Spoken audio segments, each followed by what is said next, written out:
Hello, and welcome to Exploring Journalism's Future, a podcast powered by the Institute of Media and Public Trust at Fresno State. I'm Professor Betsy Hayes, faculty in the Department of Media, Communications, and Journalism here at the university.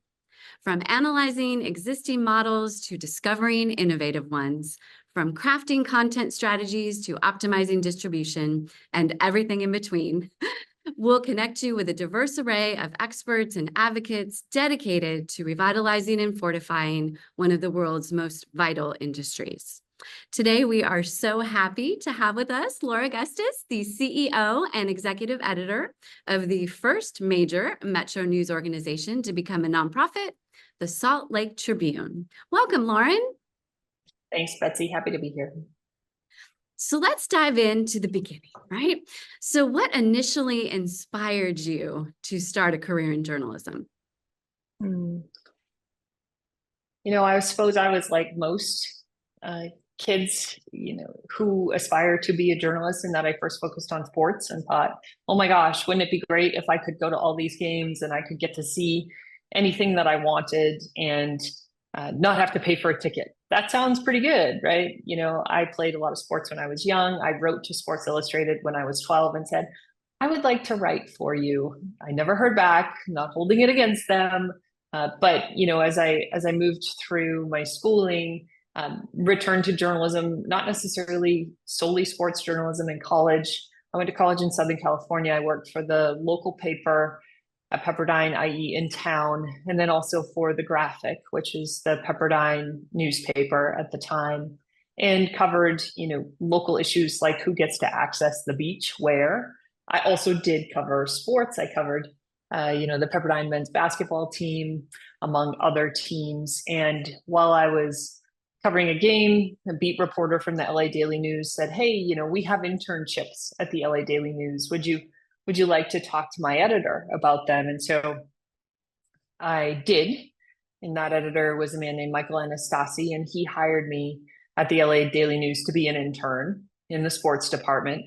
And most of my job at the time consisted of completing something called the scoreboard page, right? And filling out the agate in the scoreboard page, which at the time was manual. You were on a computer, but you had to plug in each score of each baseball game every night and make sure that you got the AL results in the AL columns and the NL results in the NL columns. And I was very nervous and I did make mistakes, and it was not a happy day when I did, but, was surrounded by those who had been doing it for years and those who had incredible, I would say, experiences at the college level at Stanford and Northwestern and USC and these really powerful, strong journalism schools.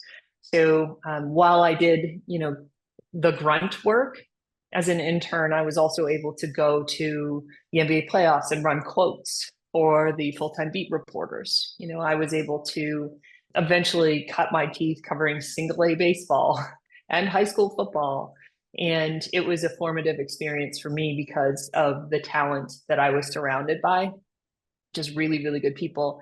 Ramona Shelburne, who's now on ESPN, and Rich Hammond, who's now at The Athletic, and a bunch of others. And ultimately ended up working at the LA Daily News coming out of the internship, like a bunch of them did, and continued to learn and grow. And ultimately, Michael Anastasi, my boss, again, the guy who offered me the internship, came out here to Utah and became a managing editor at the Salt Lake Tribune. And he called, I think, a couple of us up. I wasn't his first call, but he called a couple of us up and said, hey, would you like to come to Utah? And I was the one who said yes. So I came out and it was an opportunity for me, again, surrounded by talent in LA. That's not to say there wasn't talent in Salt Lake, but I had more opportunities to grow and to move into editing and management. And really, I would say project management at the time. I was running, Football Fridays, and, we've got 45 games coming in within, a 1 hour time period, such that we can make print deadlines and so on and so forth. So learned a lot about how to be quick, how to be urgent, how to move fast.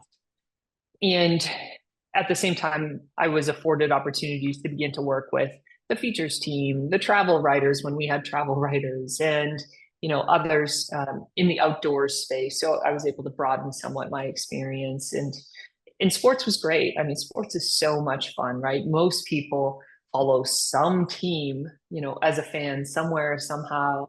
And in my younger years, earlier in my career, that was certainly enough. I was fulfilled and, challenged and happy. And then I moved over to Reno, Nevada. I became the sports editor of the Reno Gazette-Journal, which was great. And again, challenging and, afforded me all kinds of growth opportunities. But when I was in Reno, the Great Recession hit in the mid to late aughts. And we were, I would say, impacted more in Nevada than in some states. And that's because our economy was overly reliant on tourism, right? That makes sense. The casinos, are a big driver. And Lake Tahoe, which is very close to Reno, right? Reno is also close to Burning Man. And then we also had a disproportionate number of people who were on, bad mortgages, right? The housing collapse hit Nevada particularly hard. A lot of short sales, a lot of foreclosures, and there was less appetite and less ability really to advertise with the local news organization, potentially to subscribe, although I can't say I had visibility into those numbers at that point in my career. But I do know it was difficult for us in that on one day, the RGJ, the Reno Gazette-Journal, let go of dozens of people. And that did two things for me as a journalist. First, of course, it scared me right to no end. Am I next? And I became even more motivated to be as useful as I could be, and started to work again with the features department, with the business department. Covered a lot of breaking news, major breaking, mass shootings, airplane crashes, and cut my teeth on how to do, the vegetables part of your journalism, right? Versus like the good stuff, the meat, the sports reporting. And so over the course of 7 years, really learned a lot in Reno, as ultimately the deputy editor at the paper there. And I started to think about, well, okay, if this is not the future we want, right? If the future is not losing good colleagues and doing as much as we possibly can with fewer resources, what is the future, and how do we participate in helping to realize it, right? And so I can't say that I have all the answers then, or that I have all the answers now, but it was a focusing opportunity or focusing, experience for me is how do we avoid this? What does successful local news look like? And how do we take the actions that we think are going to get us there and get us there faster? Absolutely. Thank you for that. Yeah. So you mentioned this a little bit, but I do want to ask the challenges that you have faced throughout your career. Maybe share a couple of the significant ones and how you have overcome. I think the challenges are mostly, the biggest ones are rooted in probably resource, right? I mean, there are, daily considerations that any newsroom has to make, right? So for example, right now in Utah, and I'm sure not dissimilar from California, it's really hot and wildfire risk is fairly high. And we've had a couple that have popped fairly close to, major population centers. We had one wildfire that popped just a mile from downtown earlier this week. And it popped, later in the day on a Friday, and then it persisted through the weekend, and there were evacuations and so on and so forth. And so there are daily conversations that we're having about how do we do that? Who's, where, and do we have a photographer who's on? What does the video look like? Are we moving this across platforms effectively? Have we mapped it? Where are mapping resources? It's just all those kind of, logisticals that go into making an effective breaking news story. And then the second day stories, right? How are people impacted? And do we have the resource to come at it in waves and again, right? I would say if you've got a good, strong news organization that is capable of effective communication, Mhm. you can work through those kinds of challenges, if you will, and hopefully with, you know, very little lasting impact. There are people who will need time. There are people who have worked extra, Mhm. and obviously you want to honor that in them, but for the most part, you work through those kinds of like daily in the mix challenges, right? I think where people have the potential to really get down is in that, big picture. Do I see myself as capable of being a journalist who's well paid Mhm. and who can make a difference in whatever capacity that may mean for them, right? And that's different for everyone. Who can feel fulfilled. Um, it, are conditions such that it's possible, right, for a journalist to do that? I think that's one of the biggest challenges, right, that we face as a journalistic entity, and that I have faced over the course of my career. I think it can also be challenging, and this could be said of any business, really, but I feel this acutely, having worked both in for-profit and nonprofit newsrooms. It can be challenging when you feel like you don't have the ability to make a decision that you feel should be made, Right. right? And so, I mean, most often that has manifested itself for me in my career in, here's the number, get to it, and or even worse, here's the number, here's what you've got to do, and I respect and understand that a news organization is a business. you know Even as a nonprofit, we need to be profitable, right? We can't operate without the resources that are needed to support the business. But and yes, if you were to ask me if I think news organizations would be better off if they were not, if they were rooted in community, right, versus in a conglomerate, probably so. Yeah, right. At least that's my experience. Others would have different perspectives, and I respect that. Absolutely. Thank you for that. So, what are your thoughts on the future of journalism, especially in the context of digital media and then the changing consumption patterns? So we have two, Yeah, yeah. two big, I might take a drink. two big It's elephants, only right? water. Oh, yeah, that's a coffee break for sure. Yeah, we've got Yeah. two behemoth So factors that are affecting everything, among we others. talk a lot about this at the Tribune, Mhm.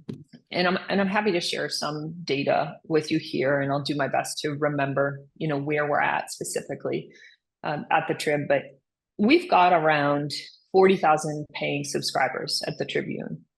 We are so grateful for those subscribers. They are loyal. They are often cheerleaders or supporters, public supporters of the Tribune. We also have donors, right? We've got just under 10,000 donors to the Tribune, so around 9,000 or so.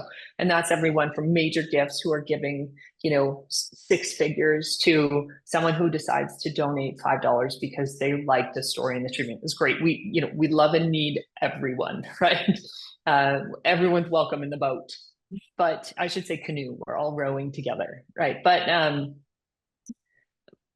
one of the things that we pay a lot of attention to at the Trib is what the conversation is around Tribune reporting on social platforms and how we can further inform it.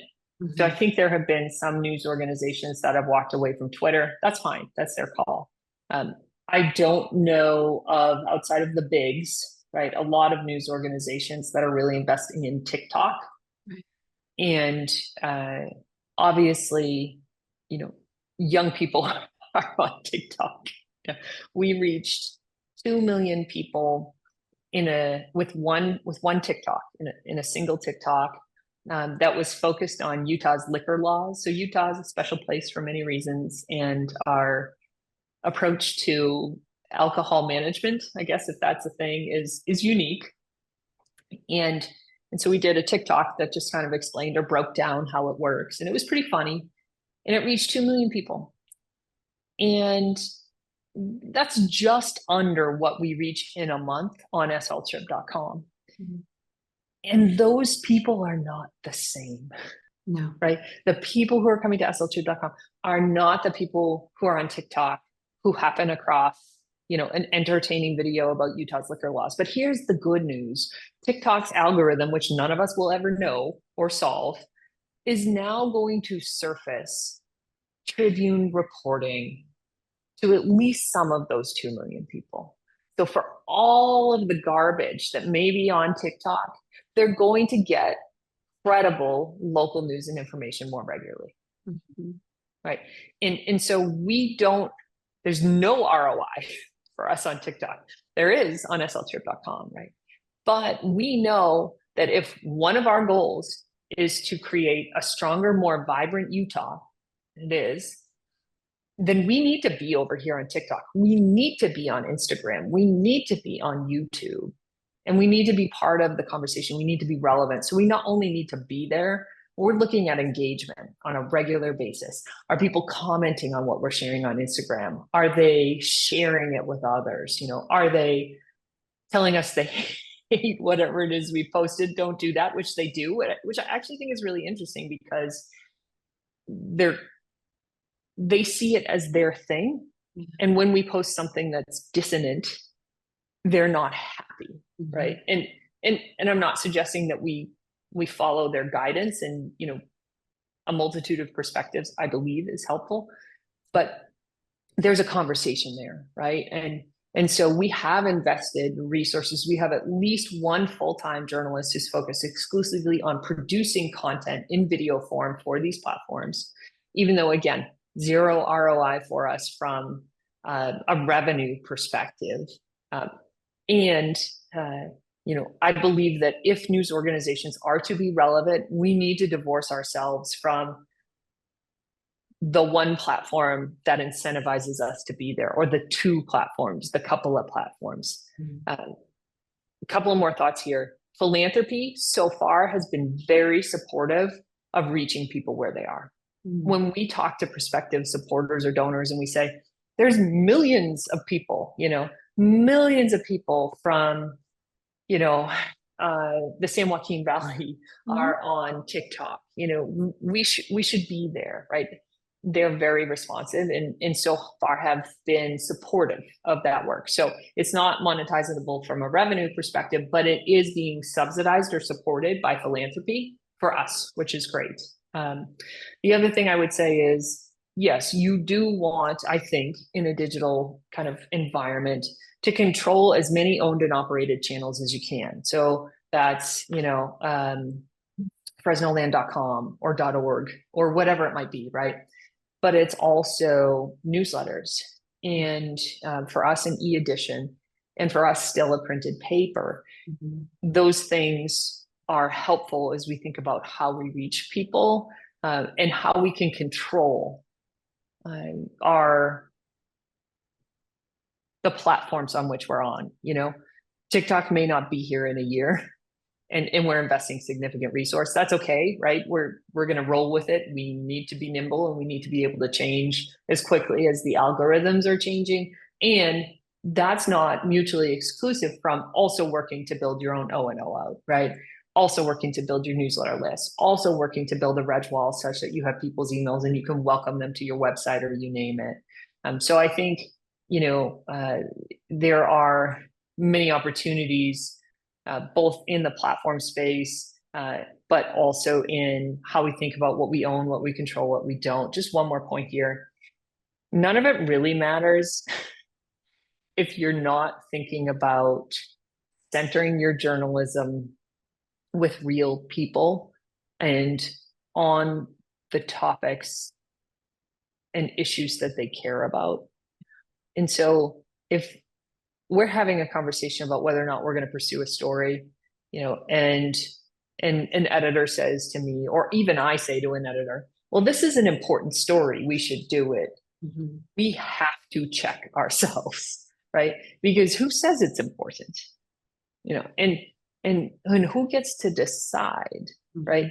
We need to think very specifically about who would be impacted and how we can reach them more effectively. So this is nothing new in journalism, but the Tribune does a source audit every year of its reporting. We ask individuals to take a look at the stories they've written and to essentially kind of chart who they've spoken with, right? Mm-hmm. Have they spoken with Republicans or Democrats? Utah is a red state. Mm-hmm. Salt Lake is a blue dot, right? And so inevitably, we're going to speak with more Republican lawmakers than we are Democrats. We understand that. And yet at the same time, how do you look for a multitude of perspectives?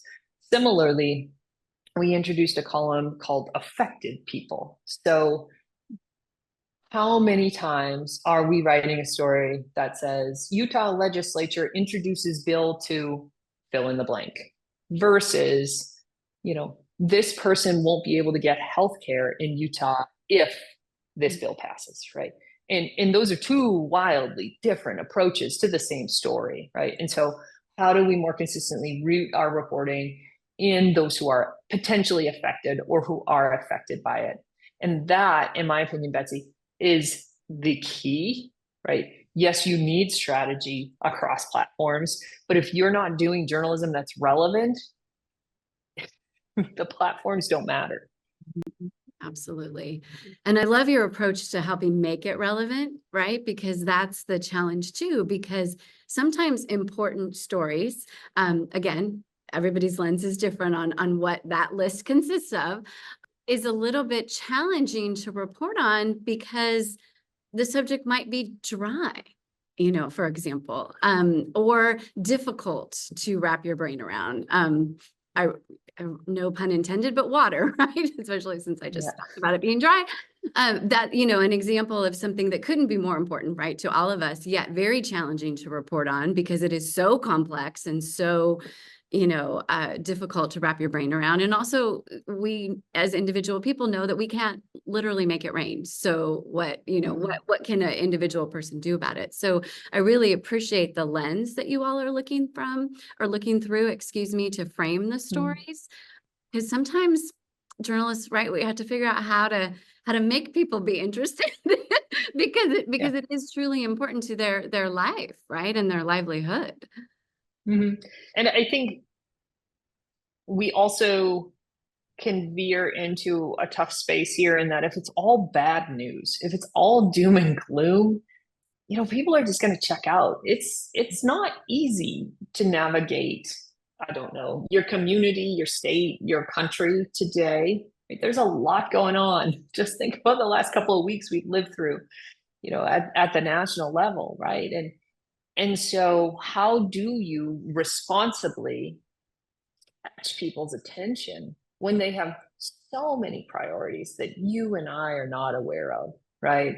And I think that's a really good question. One of the tactics, maybe strategy, maybe bigger than a tactic, one of the strategies that we are trying to use on a regular basis, especially in the environmental space, and yes, with regard to water, is solutions-oriented reporting, right? And so it's not just, oh my gosh, Fresno has no water, we're all doomed, stop taking showers, which really wouldn't help, as you know, because it's all ag related. It's how do we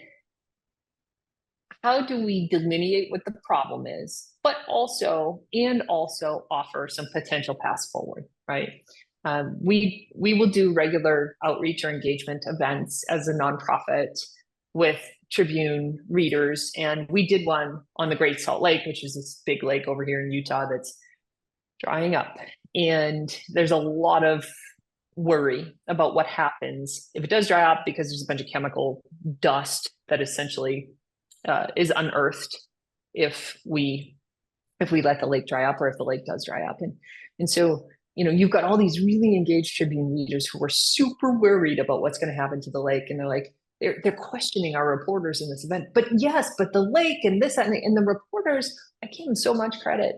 They brought their solutions-oriented lens to that conversation. They said, yes, but if we do this, and yes, but we know, and we have time, and here's how much time we have. And it was remarkable to see that turn. And I actually think it's probably quite healthy for the well-being of the individual journalist who's covering this cataclysmic event as well, because there's a little bit of a coping mechanism or strategy, right, that they're applying to their work, right? And I do get to focus on these things that may make a difference, that may move the needle, So I think solutions-oriented reporting helps. And then in terms of just like, how do we get the attention of, right? How do we harness the power, if you will, of the community of media entities that exist, at least in Utah, right? So we founded something called the Great Salt Lake Collaborative. It's about a dozen news organizations. It also involves universities and research arms of universities. They participate in terms of sharing what they're learning.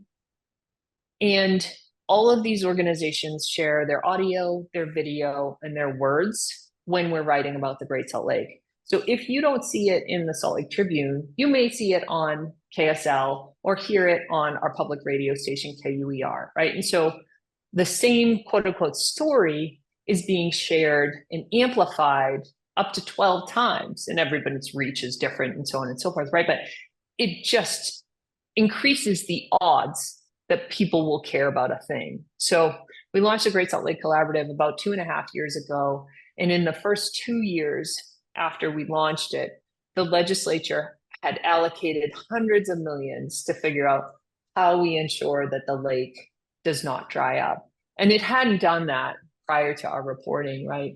And we have received, some fairly strong endorsements from some of our constituents, but also our public officials around the impact of the collaborative and what that meant for them to be able to go to work and secure some funding such that we can make some progress against, the lake's decline. So I think there are paths, but it does involve creative thinking.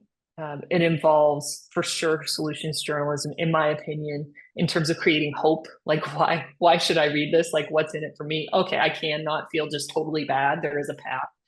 And then, might there be paths in collaboration?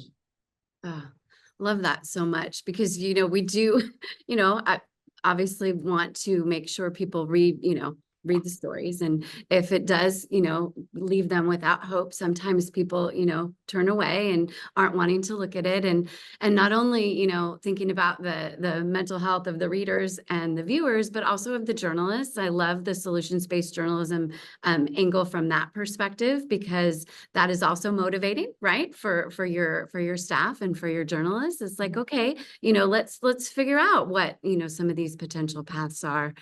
And the collaborative, I really, obviously one of our secret missions of this podcast, right, are to find things that are replicable in other areas. And this is something that I think could potentially be, because there's core issues in every community, right? There's multiple core issues in every community, but maybe, having collaboratives like this surrounding some of these key, most pressing ones is something that a lot of additional communities can do. And as you mentioned, obviously, the additional funding support to help, the problem actually have a solution, was such a beautiful, I don't know if it was an unintended consequence, of course, but a wonderful consequence of the collaborative. So I think all of that is just so solid. Yeah. Thank you. Yeah, sure. Thanks. I appreciate that. If folks want to talk more about the collaborative, I'm available. I'm sure you'll share my email address at some point, in the chat or something like that with this pod. The other thing I would just add on from a practical perspective on that is we found the best thing we did was hire a strong product manager, or like a director, right? Someone, not product manager, director level, like, individual to oversee the collaborative, ensure that everybody knows who's doing what and who's got what coming and so on and so forth. And she's a former journalist, very detail oriented. Her name is Heather May. She's wonderful. So that's been kind of the key to our secret sauce, is she's kept us all in line and on track. And I do think if you establish a collaborative without some sort of strong leadership, it's more difficult for it to be successful.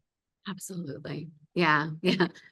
Part executive director, part traffic cop, part part project manager, right? Yeah. Oh my goodness. Yeah. Right. Well, that's kind of a neat segue into the world of the Tribune and the decision to become a nonprofit organization. Obviously, that was pretty major. And if you could talk to us a little bit about, what was the strategy behind that decision? How did this all come about? And then, of course, how it's going. Yeah, sure. So I wasn't at the Tribune the day that it became a nonprofit. So speaking to the strategy would be perhaps not my place, but I can certainly tell you what happened.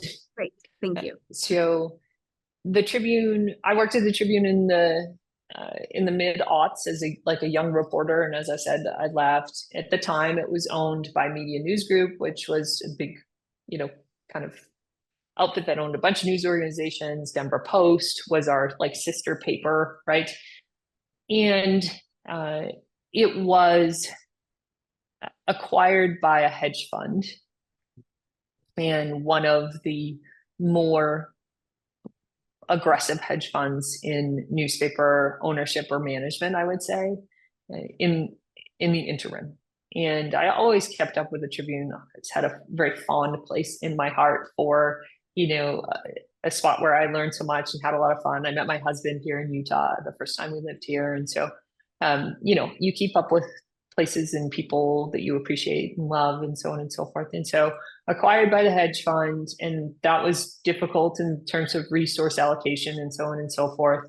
And yet at the same time, in that period, the Tribune managed to win a Pulitzer Prize for its local reporting on, Brigham Young University's honor code and how students were being essentially surveilled under the guise of the honor code, and what that meant for their futures at the school and so on and so forth. It's really good reporting.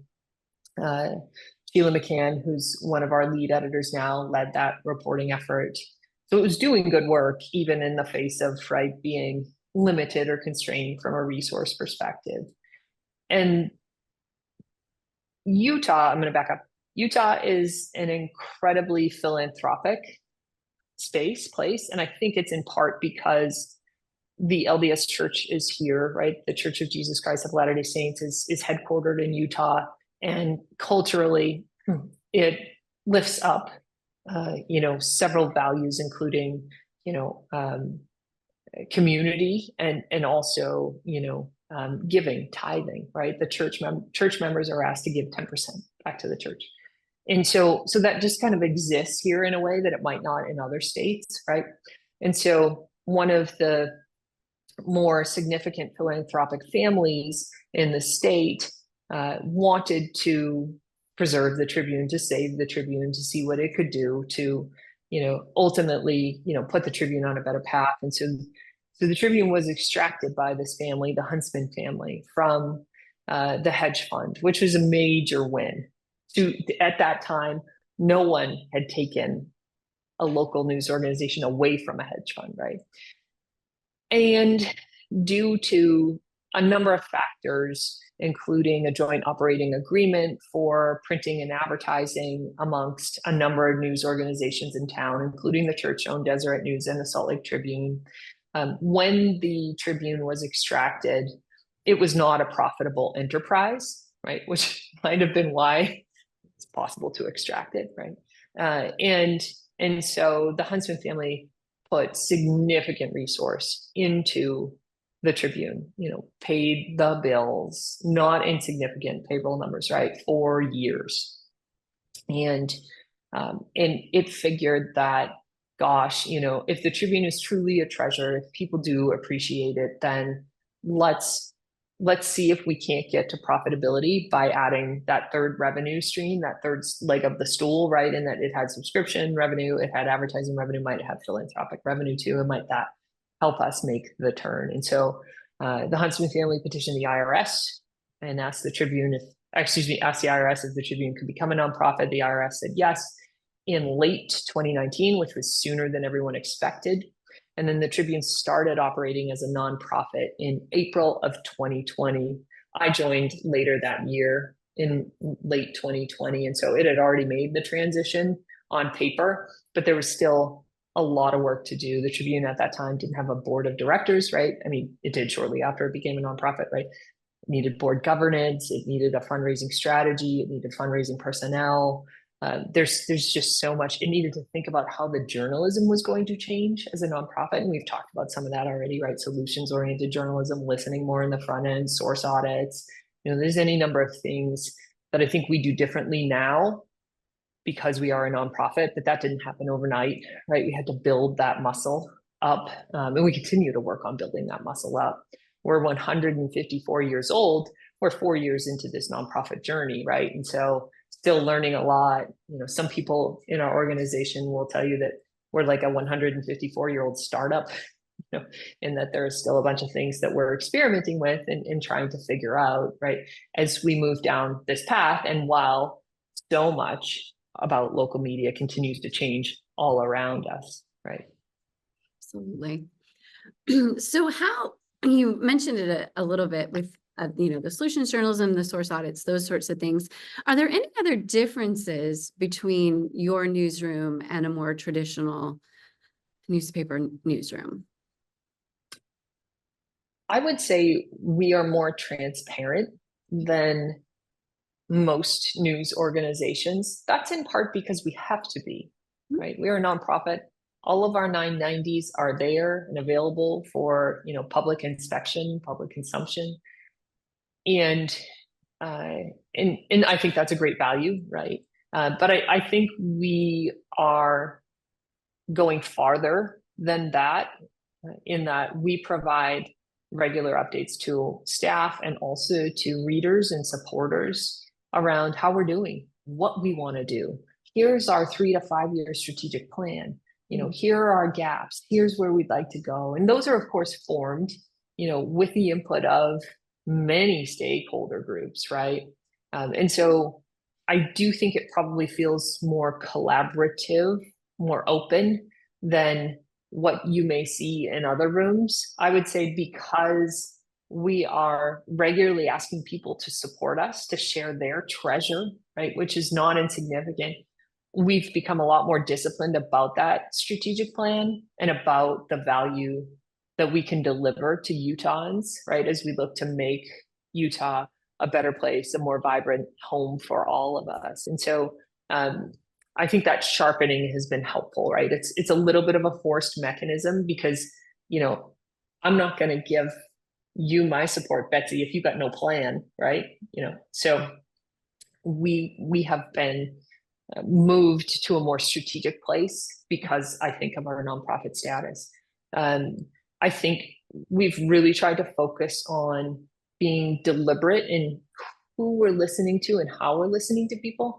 So we do, before we write any story, talk about who is the story serving, where is this audience, and how can we most effectively meet them, right? That's just like a best practice for us in our newsroom. But we're also doing, I would say agenda-free listening. So if for example, we've hired a new reporter who's got geographic responsibility for the west side of Salt Lake City, more underserved with respect to any number of resources, and less loyal to the Tribune than the east side, which has the resource and the time, to wake up every morning and start with the edition. I'm making a lot of assumptions there, but I think you get the point in terms of the differences. Yeah. And so this reporter has done listening sessions, multiple listening sessions in that community to understand what's important to people there as he looks to build out his beat. We've done the same thing, with a reporter way up in northern Utah on the Idaho-Utah border who's in a community called Cache Valley. There's a big university there. There's significant industry. There's all kinds of, issues that you would expect in a growing state, housing availability, water availability, and so on and so forth, right? And she's starting with listening, right? Starting with, okay, what's important to you and how can I reflect that in our reporting and our coverage? So we try to do that both through, annual surveys, asking readers what's important to them, asking readers how they feel about how the Tribune is doing. We measure that every year, but also in more intimate settings, right, with reporters and editors and folks in communities, such that we have a better read of around just what matters, what's important to people. I think so often, and I get this, reporters are tasked with this story on this day, and I must make these 5 calls or do these 5 interviews to make this story happen. Totally get it. And how can we get up on the balcony, right? From the dance floor to the balcony for a minute and think more broadly about where a reporting arc may go or how we can effectively reflect what matters.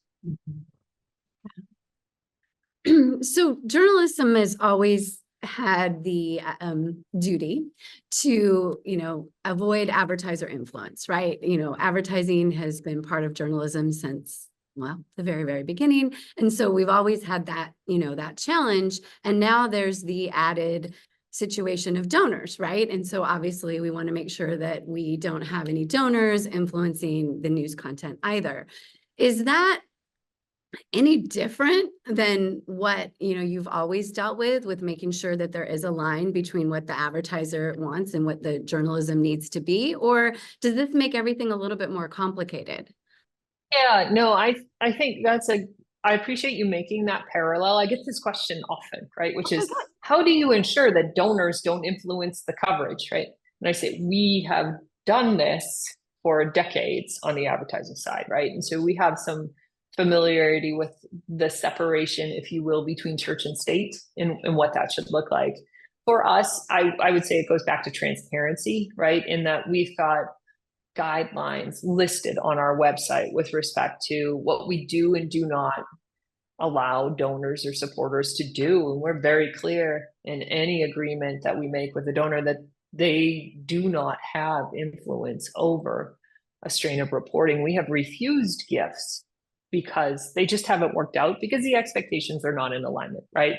And I think one of the keys to that is being diversified enough in your revenue sources, doesn't matter what those revenue sources are, such that you can walk away, right? Such that there isn't one dominant funder, advertiser, you name it, that is capable of influencing the journalism, right, in a way that is inappropriate. So we also have, pretty, how do I want to say this, clear policies for our board around how the board can engage with our journalists and our journalism.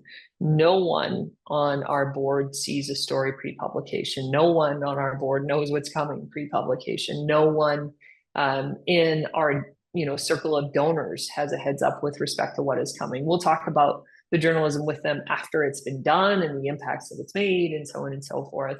But we're pretty clear on that, on that line. And I think to your point, we do have experience having done it on the advertising side for decades. Mm-hmm. Yeah. And I think the extra level of transparency probably provides folks with a little bit, my assumption. And so I guess the question for you is that feels like that would be a good source of comfort and a really easy place for you to point to, right? When you've said you get this question frequently, and I'm not surprised. And that makes sense, frankly, because I think, and actually that kind of makes me happy because that means people are really thinking about this. And I love that, Yeah. right? Anytime Good. people are thinking, we love it. And so you can point to these guidelines and, this transparency and say, look, we really thought we know that this is important. And so this is how significantly we've thought this through, and you can read all about it and about our policies. So. Yeah. Yep, exactly. Oh my gosh. Okay. Thank you. So do you think that the path of transitioning into a nonprofit is replicable, right? Is this, something that we should be, encouraging, flipping the script in a myriad of communities? What's the, I guess maybe that one question, and then a parallel is the keys to success, right? Because we certainly don't want, anyone to significantly change their model and then have it not work. Absolutely. I actually think those are two separate considerations. So your first question, is it replicable? There are others who are working on it now. And I won't spoil their surprise. It's not mine, to offer, but I think we will see others who make this turn in the year, or so to come. And that's great. There are people who reach out to us on a regular basis to say, how'd you do this? We published a playbook on it. I think it's sltrip.com/playbook. So we've got all kinds of information on what our process was like at the IRS. Here's our application. Here's what you got to think about first, and so on and so forth, right on down the line. Here's how revenue is classified. Here's what's taxable income. Here's what isn't, right? Just a lot of the learnings are documented and available if folks are interested, right? And so all to the good there. I think the thing that it did for the Tribune is it offered us just that much more flexibility, such that we had a third leg of that stool, such that we could reach sustainability. And here's what I would say, though. I'll follow up and transition to your second question, which was like, what are the keys? Every day we are working on sustainability. Today is a holiday in Utah. It's July 24th, and it's Pioneer Day. It's the day that Utah was settled, and there's a lot of celebrations, parades, half marathons, full marathons, fireworks tonight.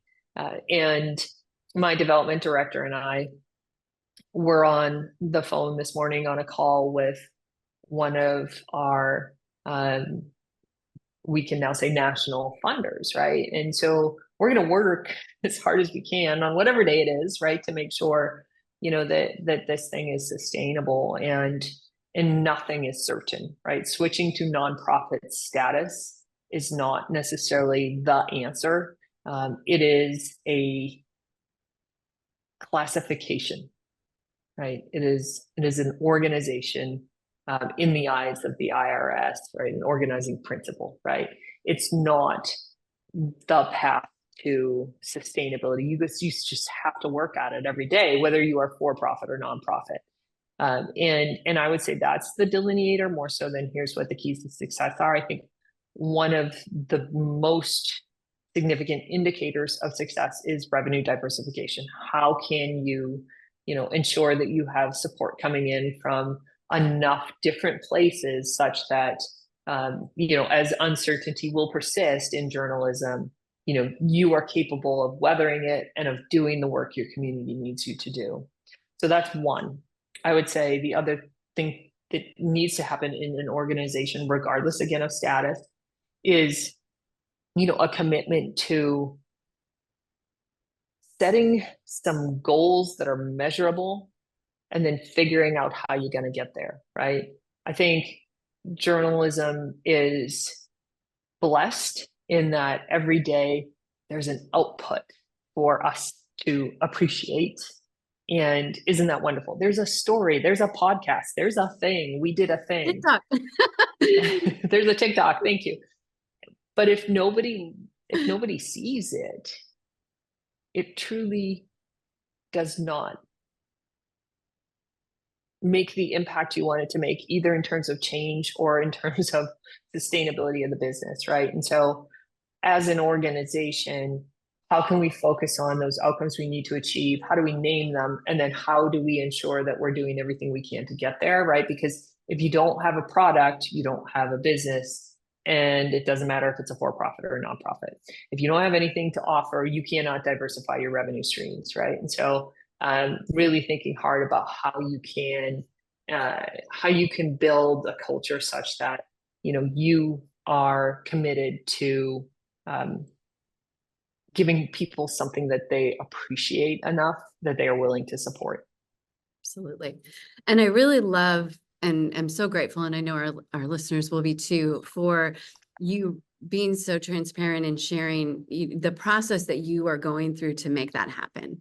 And I think that is, at the end of the day, the absolute truth, right? You've got to have something that people are willing to support.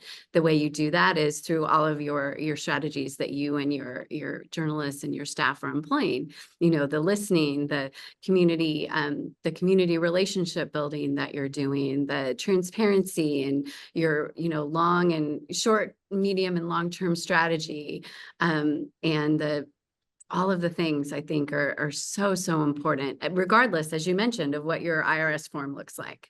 And I think that's something that I know is going to be tremendously valuable. So thank you for that. Of course. Yeah, absolutely.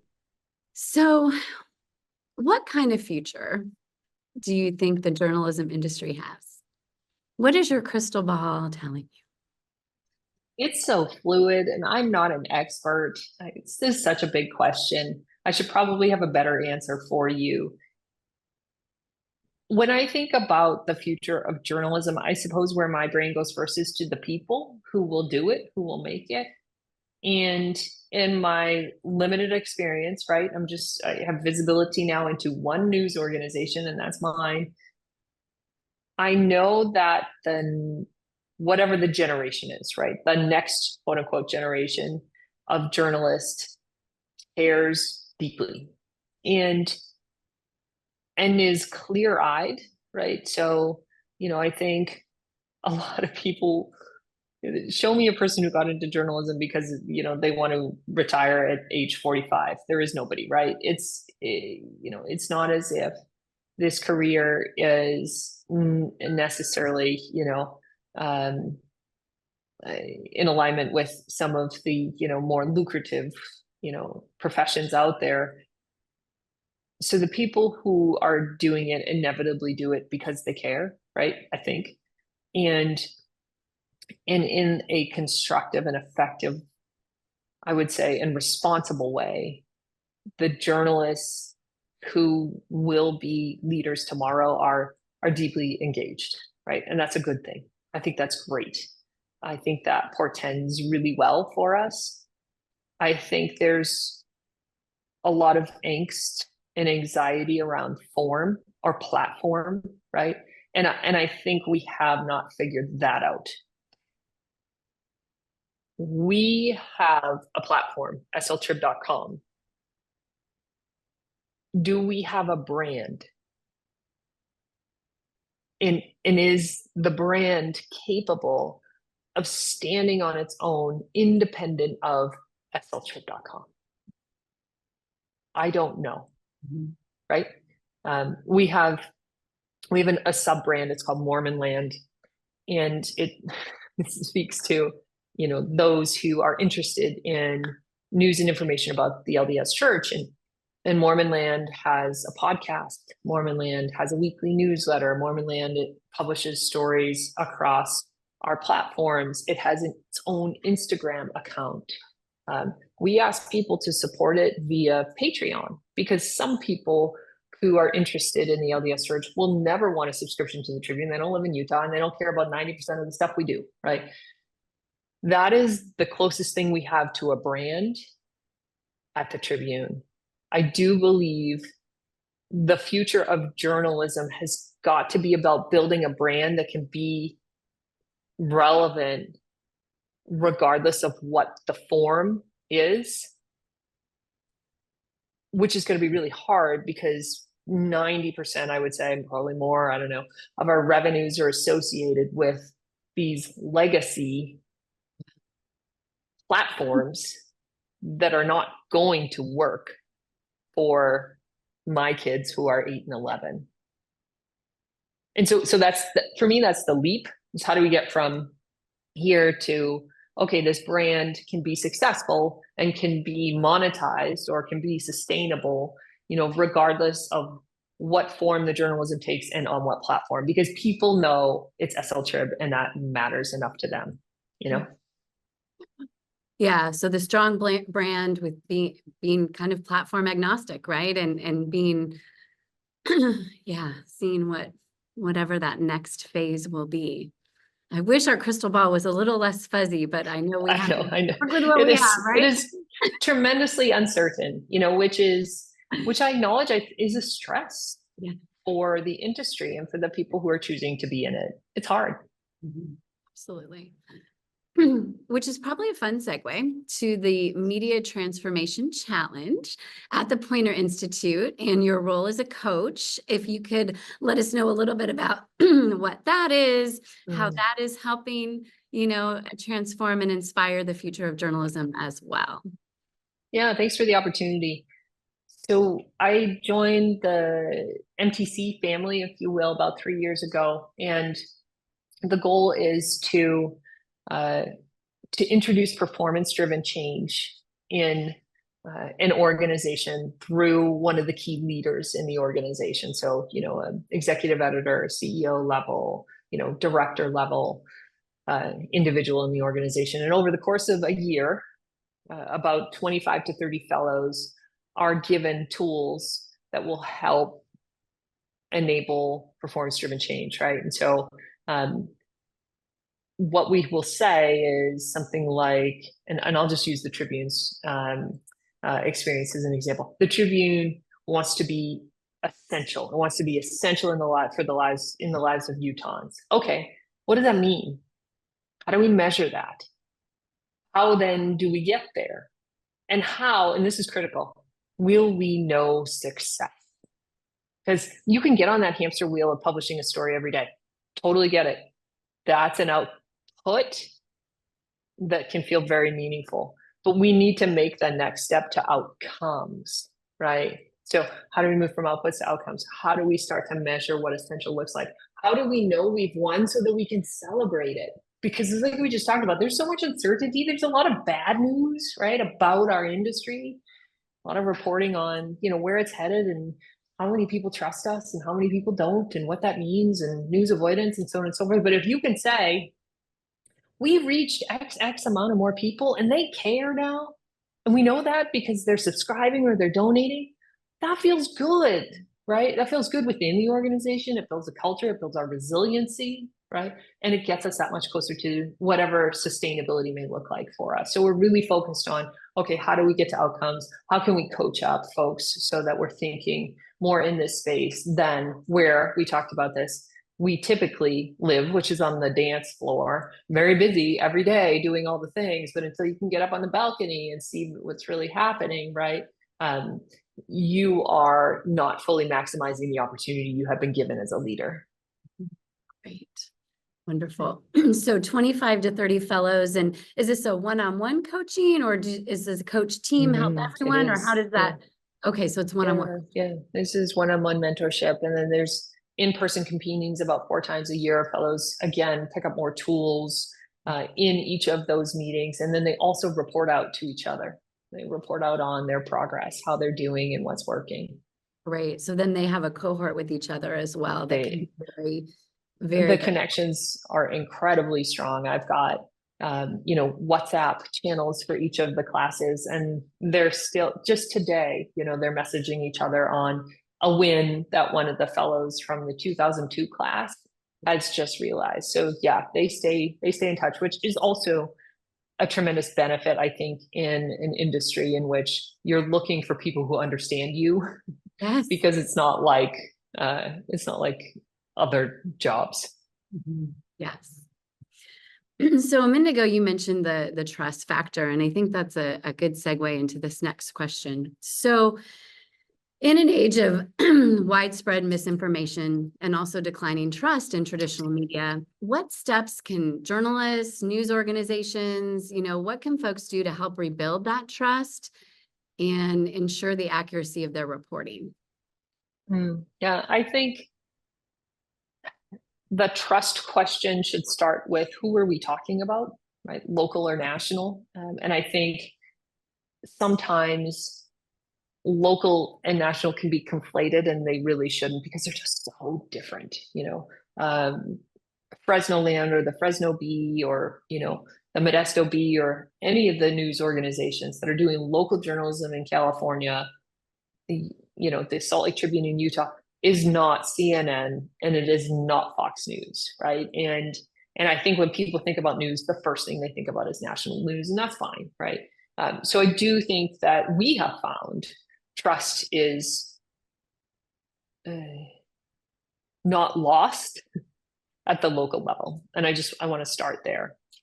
We surveyed non-readers and readers last year as part of our, listening effort. And when we asked them what was most important to them, the number one thing they said was, we need to trust you, right? And so what does that mean? I think it means they've got to see us to some degree. They've got to know us. So another question we ask is, who do you consume, for media, right?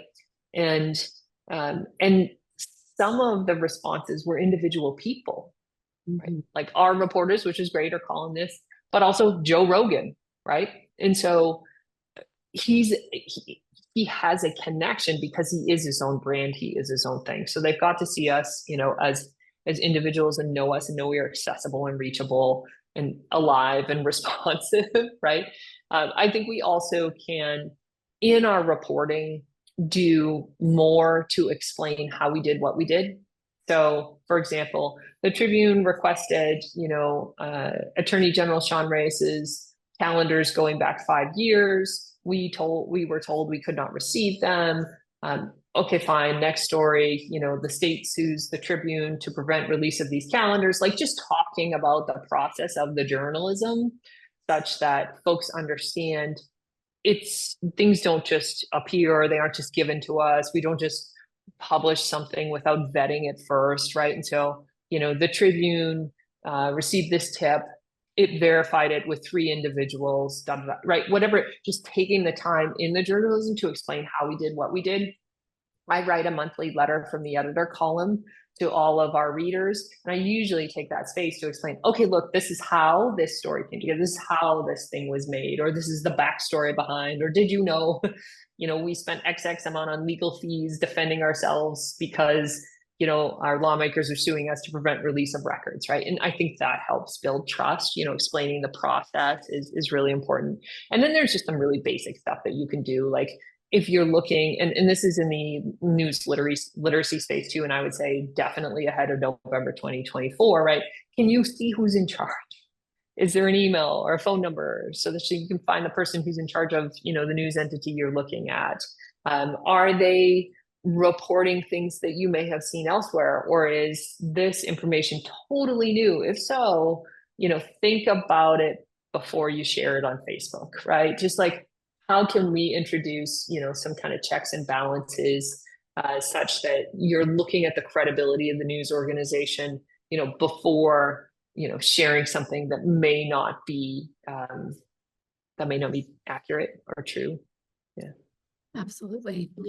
Well, Lauren, oh my goodness, thank you so much for all of your information and for your passion and dedication to journalism and all of those wonderful tips and strategies, which absolutely are usable for other communities and other organizations, because we are all in this together, right? And the fact that you've created that playbook is just indicative of that. I know that you and your organization want everyone to succeed, and please know that we're just very grateful for that. So thank you. Yeah, absolutely. Thanks, Betsy. Happy to join. Yay. So thank you for joining us today. You are invited to tune in next time for another episode of Exploring Journalism's Future, a podcast powered by the Institute for Media and Public Trust at Fresno State. Until then, please keep the faith, and for the love of democracy, please join us in this critical conversation. Thank you.